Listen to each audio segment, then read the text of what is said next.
Hello friends, today we will learn about the colonial India and the early stages of the Indian freedom struggle. In earlier times, India was one of the richest lands in the world, with plenty of food, spices, gold and silver. Traders were attracted from all over the world, the first among them being the Arabs. The Europeans then sent people to discover the route to India, as they were also keen on trading with them. Vasco da Gama was a Portuguese explorer who discovered a new sea route to India and reached Calicut in 1498. The Portuguese were the first Europeans to start trading with India. They built trading centers at Calicut, Cochin and Candanore. The main trading items were spices, silk and gold. The British formed a trading company known as the British East India Company. This company got permission from the Mughal Emperor Jahangir to set up trading centers in India. The French set up the French East India Company and established their ordinary block at Chandarnagar, now Chandannagar, in Bengal, and Pondicherry, now Puducherry, near Chennai. There were battles between the French and the British over controlling trade, in which the British finally succeeded in defeating the French and allowed them to keep only Pondicherry. Do you know? Cochin and Candanore have changed their names to Kochi and Kannur respectively. The British were ambitious and wanted control over Bengal, so they established a factory in that state. They then started to raise an army as well. The Nawab of Bengal, Siraj-ud-Dowlah, was suspicious of the British and ordered them to pull down Fort William, which was built near Calcutta. When the British refused, the Nawab attacked Calcutta with a large army and captured the fort. This led to the Battle of Plassey. The British attacked the Nawab with a huge army under the command of Robert Clive. A general in Siraj-ud-Dowlah's army, Mir Jafar, joined Robert Clive in a political plot to overthrow the Nawab. The battle was fought at Plassey on 23rd June 1757. Robert Clive won the battle and the British became very powerful in Bengal. This was actually the beginning of the British rule in India. The British East India Company fought another important battle in Bengal led by Hector Munro. It was the Battle of Buxar, fought against Mir Qasim in 1764. After the victory of the battle, the British East India Company became the ruler of Bengal. Thereafter, they did not look back.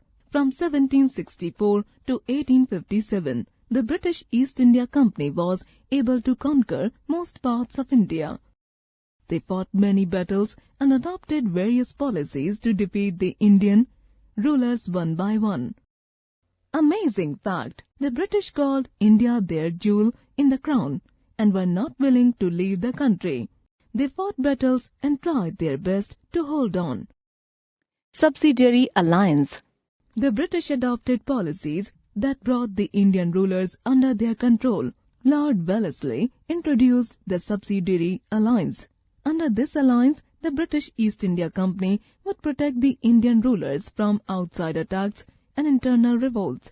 If the ruler accepted the following conditions, the ruler would keep a troop of the British army and pay for them.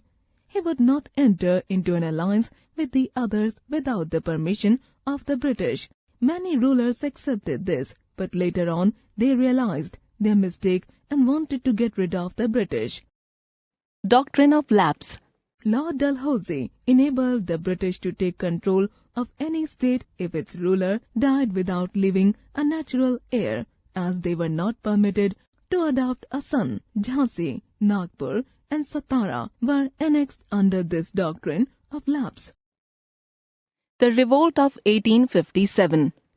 This revolt was actually the first war of independence. The British had taken most of the Indian territories under their control on the basis of the subsidiary alliance and the doctrine of lapse. All sections of the Indian society were unhappy under the British rule. The Indian kings were also unhappy as they were afraid of losing their kingdoms. The people thought that their religion was in danger because many of them were being converted to Christianity by the missionaries. In Bengal and Bihar, the peasants were unhappy because they were forced to grow cotton and indigo and had to pay heavy taxes. Traders and businessmen were unhappy because they were not allowed to trade or manufacture items of their own choice. At this time, a rumor also spread among the British Indian soldiers that the newly introduced cartridges, called Enfield, were believed to be greased with the fat of cows and pigs. Both the Hindus and the Muslim soldiers were not ready to use the cartridges as they had to bite off the ends of the cartridges before loading them. On 29th March 1857, an Indian soldier, Mangal Pandey, attacked a British officer on this issue near Calcutta. As a result, he was hanged on April 8, 1857. This caused discontent among the Indian soldiers. They refused to use the new rifles. All this together contributed to spark up a revolt which started from Meerut, Uttar Pradesh, and soon reached other cities, but it was finally crushed by the British.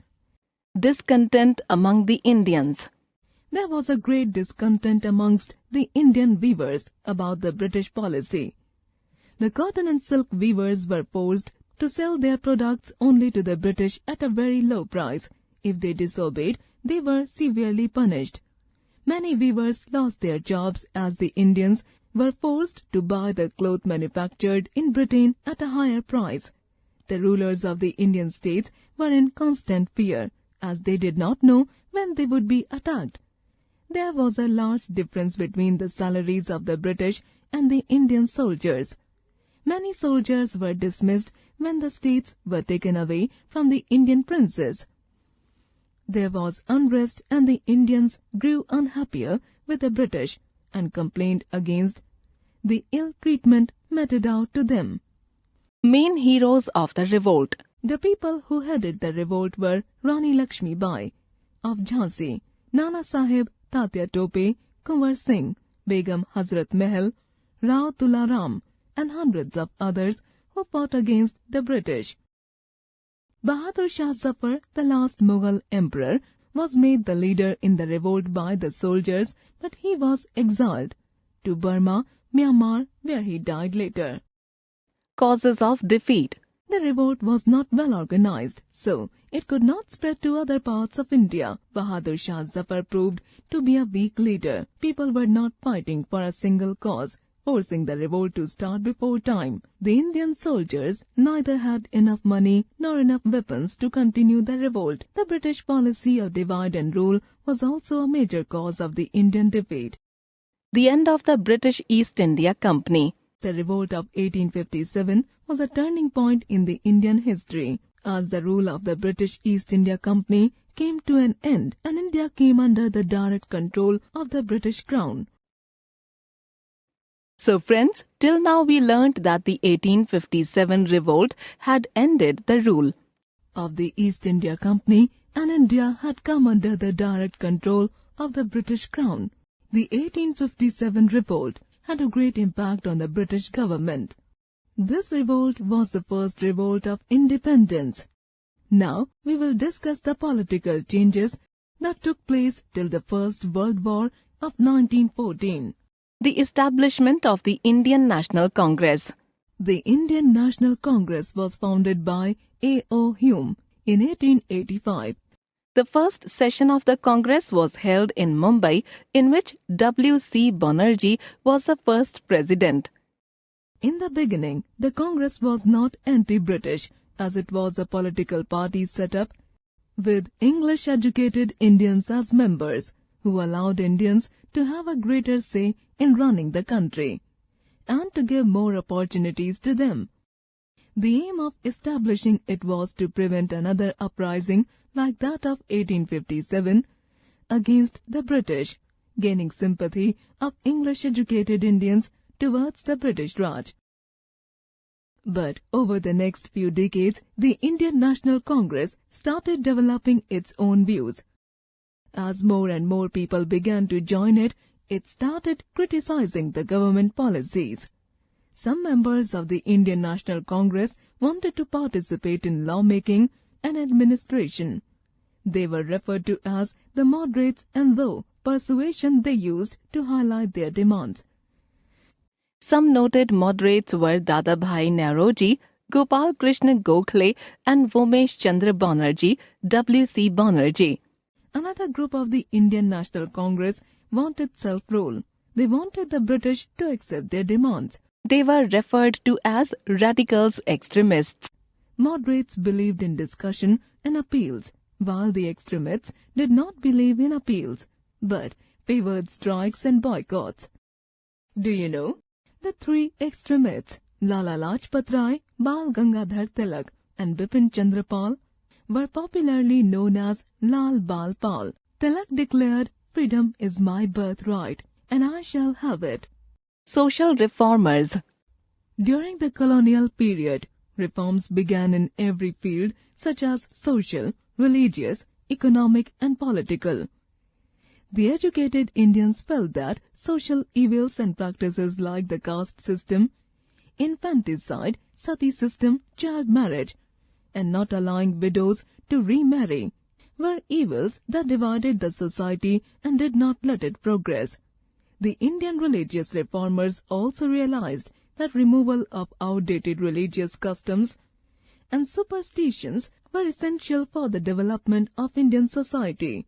This could be done by awakening the Indian people.